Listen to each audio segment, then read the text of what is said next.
జనవరి 1 వద్దు.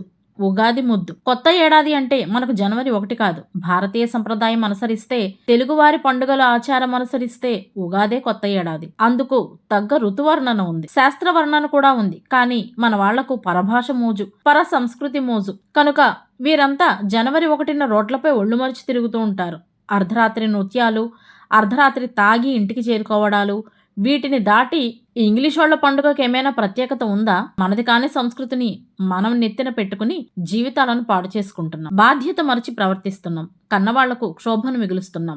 అదే మన పండుగ రోజు చూడండి, ఇన్ని వికృతాలుంటాయా? ఇంతగా తాగడం తోగడం అన్నది కుర్రకారుకుంటుందా? అదుపు తప్పి వాహనాలు నడిపి ప్రమాదాలకు కారణమైన సందర్భాలు ఏమైనా ఉంటాయా?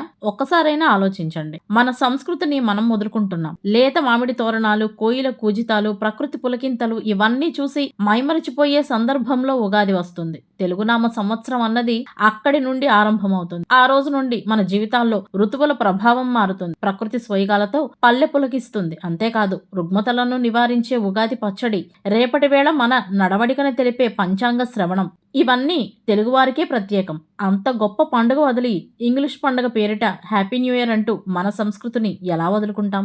మీ అభిప్రాయం ఏమిటని నాకు కామెంట్ సెక్షన్ లో తెలియజేయండి. మీ అందరికీ కూడా శ్రీ విశ్వావసునామ సంవత్సర ఉగాది శుభాకాంక్షలు. మన తెలుగు సంవత్సరాది సందర్భంగా మేము మొదలుపెట్టిన ఛానల్ ను సబ్స్క్రైబ్ చేసుకుని మీ సపోర్ట్ ను నాకు అందజేస్తారని ఆశిస్తున్నాను. నమో వెంకటేశాయ.